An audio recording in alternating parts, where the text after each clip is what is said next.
A história começa com Jerry discutindo com Maury, falando que já estava na hora dele ganhar o próprio sustento. Só que Maury diz que não sabe, porque ele tem a escola e também as aventuras com Rick, e que isso parecia muito. Jerry fala para ele que quando ele tinha a idade do Maury, ele trabalhava em 2 empregos e ia para a escola. Rick, na hora, interrompe e pergunta ao Jerry como isso funcionou para ele, porque ele está enterrado em um monte de dívidas. Rick ainda diz que trabalhos são para idiotas. Depois de calar a boca de Jerry, Rick pega no braço de Maury e leva ele para mostrar o que pessoas inteligentes fazem para ganhar dinheiro. Maury diz que aquilo que Rick disse foi um pouco pesado e que até escutou o pai dele chorar.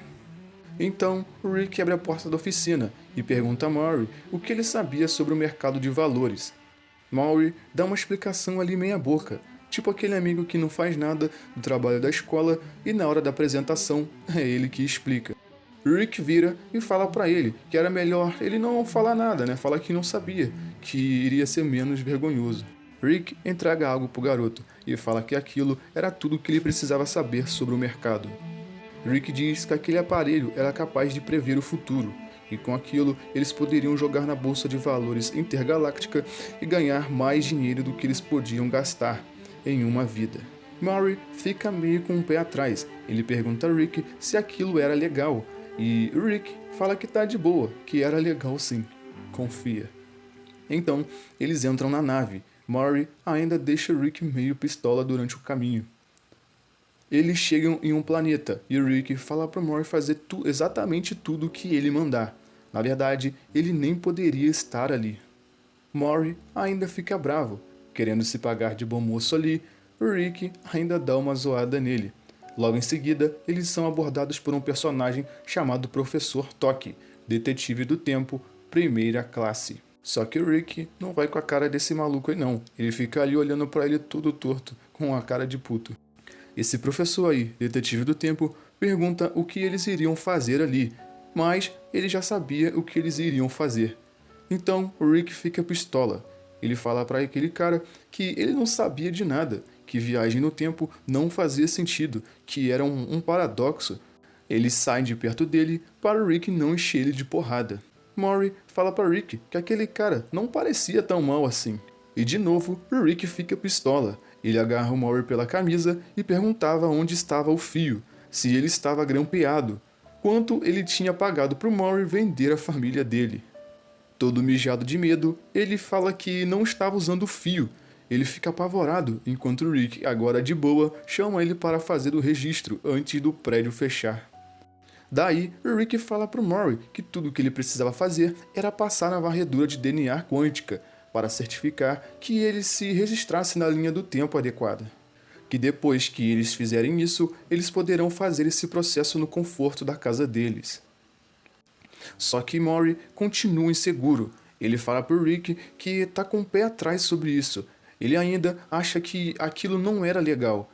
Mas Rick fala que essa era a oportunidade dele, que ele ia fazer muito dinheiro, que ele iria ser rico, o dominante da casa. Eles são os próximos a serem atendidos, e na espreita, o professor detetive do tempo observava eles conversando sobre ficarem ricos. Então a cena corta, e vemos que os dois criaram uma empresa, independente do resto da família. Mas, como ainda está em processo de construção, e isso faz muito barulho, o que faz Jerry ficar muito irritado, ele fala que não conseguia pensar de tanto barulho na cabeça dele. A Beth fala que ele tinha que ficar feliz, porque foi ele que disse ao Maury para ele conseguir um emprego. Só que ele não queria saber. Ele não pediu pro Maury adicionar uma expansão de 10 milhões de dólares na casa dele, que ele só tem 14 anos e não precisava de 3 banheiros. Jerry sai da sala muito puto da vida e vai em direção às escadas. Só que a campainha toca várias vezes. Ele vê uma caixa e dentro da caixa sai um gato robô. Jerry entra em pânico e em posição fetal entrega tudo, até a senha da conta. E esse robô, subindo as escadas, anota tudo o que ele falou, e Jerry ainda continuava apavorado no chão. Rick chega ali e fala para ele que normalmente ele tiraria sarro da cara dele, Mas ele nem precisaria fazer isso, porque aquela cena ali já era humilhação o suficiente. Depois de ver essa cena deplorável, Rick diz que vai subir para fazer mais 10 milhões. Mas Jerry fala que aquilo estava saindo do controle. Ele tenta fazer uma proposta para o Rick, que se ele admitisse que estava errado e que Maury não precisava de um emprego, ele faria tudo isso parar. Rick fala que iria pensar sobre isso. Assim que Rick sobe as escadas, a campainha toca novamente. Jerry abre a porta e quem estava lá era o professor detetive do tempo. Ele pede desculpa por estar incomodando e fala que eles têm o mesmo problema e que os dois podem ajudar um ao outro. Chegando no escritório do Maury, Rick fala que Jerry já estava provando do próprio veneno, que eles já podiam passar para a fase 2. Só que Maury agora vestiu a camisa da empresa. Ele fala que estava começando a pensar que aquela parceria precisava de um sócio a menos. Rick fala para ele que sem o dispositivo dele, ele não conseguiria nada. Mas Maury não tá nem aí. Ele chama a segurança para colocar o velho para fora. Mas antes disso, Rick pergunta a ele se ele queria saber como realmente o dispositivo funcionava. Maury responde para ele que já sabe que aquele aparelho previa o futuro. Mas não era isso. Aquele dispositivo funcionava porque, em uma outra linha do tempo, as ações em que eles investiam eram bem-sucedidas. Rick fala que isso tem uma consequência, que toda vez que o aparelho é acionado, uma linha do tempo é destruída, e toda aquela desgraça estava na mão dele agora. Então, Rick sai dali, falando pro Maury que ele estava deixando a parceria e que era para ele aproveitar esse pequeno momento de poder e que ele e o robô gato consigam dormir à noite. Antes dele sair, eles ouvem um aviso vindo de fora, dizendo que não era para eles se mexerem, que eles estavam cercados sob a jurisdição da lei do tempo. Jerry deu permissão à polícia do tempo para realizar uma busca completa sob suspeita de fraude. Em desespero, Maury pergunta se Rick tem alguma maneira de resolver isso, se ele tinha algum truque na manga. A solução do Rick era simples: fugir, ir embora e não olhar para trás, começar uma nova vida. Eles recebem um aviso da polícia que manda eles ficarem parados e os dois saem correndo. O gato robô fica para trás e Rick manda o robô acionar o modo de batalha. E instantaneamente o robô fica gigantesco. No caminho, Maury pede desculpa por Rick. Ele fala que tinha deixado o dinheiro subir a cabeça. Ele diz que tudo isso era uma conclusão satisfatória. No começo, parecia que apenas estavam preenchendo um espaço, mas valeu a pena, de uma forma muito satisfatória. Só que o arrombado esquece que muitas pessoas perderam a vida, né? A polícia do tempo sobe as escadas. Rick saca uma arma e atira nos policiais, mas eles são presos. A repórter alienígena fala que depois de um impasse de 12 horas, a polícia do tempo prenderam os criminosos, e que foram apreendidos mais de 12 bilhões de dólares, e que no meio de tudo aquilo ainda tinha uma reviravolta, que Maury Smith, o garoto de 14 anos, parecia ter orquestrado tudo desde o começo. Em um futuro não tão distante...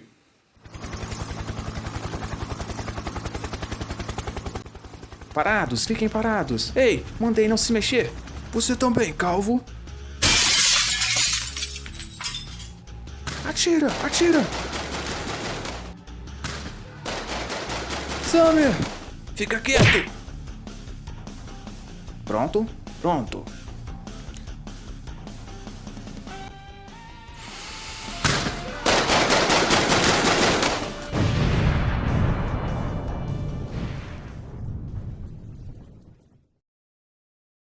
É essa aqui?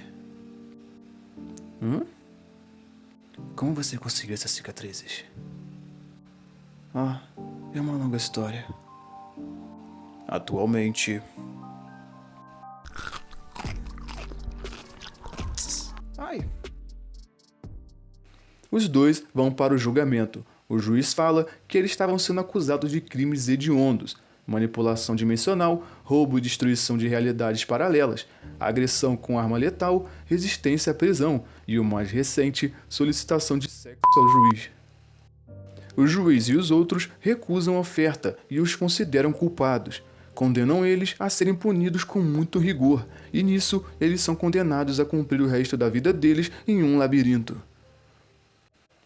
Em casa, Jerry, para tentar acalmar a situação, ele leva algumas coisas dele para o porão.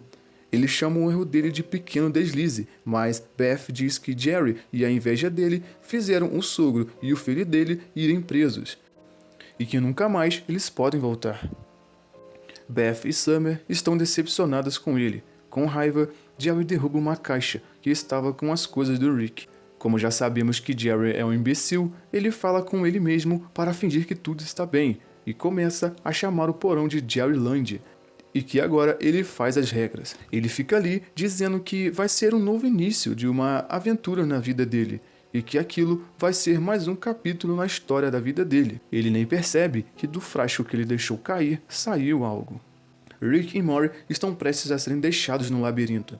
Dentro da nave, o policial faz a contagem para soltá-los. Rick chama Morty e aponta para um outro prisioneiro. Rick pergunta se ele era algum tipo de herói, se alguém tirou a vida de algum familiar dele, ou se ele era um policial contra o sistema ou algo assim. Só que antes de saber, eles são jogados no labirinto. Eles caem na água. Rick vai em direção a Morty, desacordado. Morty pergunta o que estava acontecendo e Rick fala que não dava tempo de explicar. Mas, antes de terminar a frase, uma criatura sai da água e começa a devorar os prisioneiros. Enquanto eles lutam pela vida, em casa, Jerry continua no porão. Beth e Summer conversam sobre o que Jerry fez, mas a conversa muda e a Summer diz que está de luto, e a melhor forma de lidar com isso seria fazendo uma academia no quarto do Morty. Sem nenhum remorso, Beth diz que uma sala de leitura seria melhor. No labirinto, Morty diz que não aguentava mais. Ele já estava andando há horas, que tudo já estava ficando embaçado. Ele estava com medo, perdendo as esperanças de voltar para casa. Mas Rick está de boa com isso, porque foi ele mesmo que construiu o labirinto. Morty fica bolado com Rick. Rick fala que ele achava que Morty sabia, mas ele é muito tapado para entender as coisas ainda. Ele arruma umas roupas para o Morty e que pergunta se ele sabia sair dali. E Rick diz que sabe sim. Só que antes de sair, o velho decide encher a cara e não ia sair dali tão cedo. Eles decidem continuar. Rick tomou tudo que tinha estocado ali. Muito cansado, Morty diz que talvez eles estejam andando em círculo. Rick diz para Morty tomar cuidado, que ele odiaria ver ele se machucar caindo do cavalo. Rick pergunta ao garoto, você acha que isso é fácil? Mas foi você que construiu o labirinto. Eu pensei que você pudesse... Não um labirinto, Morty. Eu quis dizer, fazer isso. Para que serve tudo isso? Ao meu ver, Rick estava falando dessas situações. Para que servir aquilo tudo? Para que se esforçar? Para que continuar tentando? Um vazio por dentro, talvez? Rick vai na frente. Morty escuta um barulho e Rick volta gritando, falando que era para ele correr. Com o monstro atrás dele jogando espinhos, Rick abre uma escotilha e os dois descem nela. Lá embaixo, Morty vê uma máquina de portal. Rick diz que aquele era o caminho de casa. Morty questiona se Rick sabia onde estava o tempo todo e por que ele não tinha ido antes. Rick fala para ele que estava tentando encontrar um caminho melhor. Assim que pergunta o que aquilo significava, Rick empurra Morty no portal e sozinho diz que só havia sobrado energia para um deles.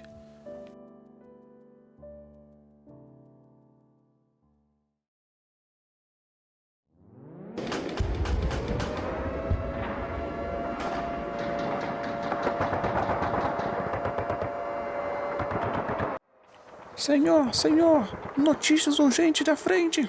Proteja-se. Médico, precisamos de um médico. Jesus. Cara de croquete, você é surdo. Me traga um médico. Droga, agora. Shhh, tudo bem, amigo. Estou aqui. Fique comigo. Shhh, não tente falar, ok? Só relaxe. General Summer, é você? Mensagem urgente. Eles estão... O que foi, mancha de gordura? Me diga. Chegando. Ah, não. não.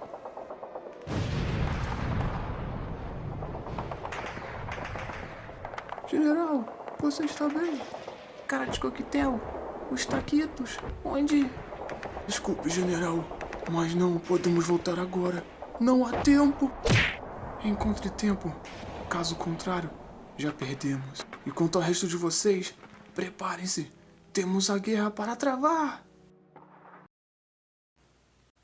Então, em experiência com liderança ou em gestão de alimentos, você escreveu tecnicamente sim? Gostaria de explicar? Não.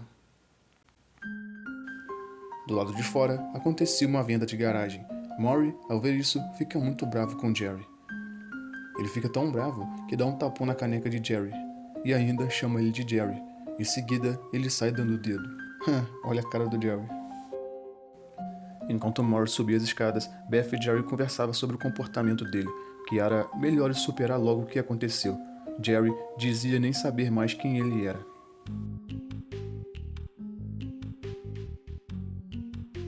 Enquanto isso, no labirinto, Rick fala pro cara bombado subir no muro e pegar uma bateria. Rick ainda insiste em pensar que o cara é um tipo de herói ou algo assim.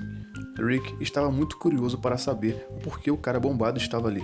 Assim que ele desceu, Rick pede a bateria, só que ele não entrega, que era melhor ele mesmo segurar. Rick fica muito bravo ali na hora, mas de repente surge um monte de aranhas. Ele sai correndo e Rick ainda continua perguntando o porquê dele estar ali. Rick queria muito saber, ele estava curioso. Daí, o cara bombado revela o motivo dele estar ali. Ele está ali porque ele havia jogado um ônibus escolar para fora da estrada, voltando para casa completamente bêbado.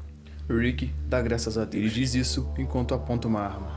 No porão, Beth via a bagunça de Jerry. Ela vê ali uma revista meio suja educativa de Jerry. Ela diz que nem deveria estar ali limpando essa bagunça. Ela é uma cirurgiã de cavalo e Jerry é um peso morto que joga golfe o dia todo. Ela vê o vidro quebrado no chão. Ela questiona se ali havia algum animal. E atrás algo se movia em direção a ela.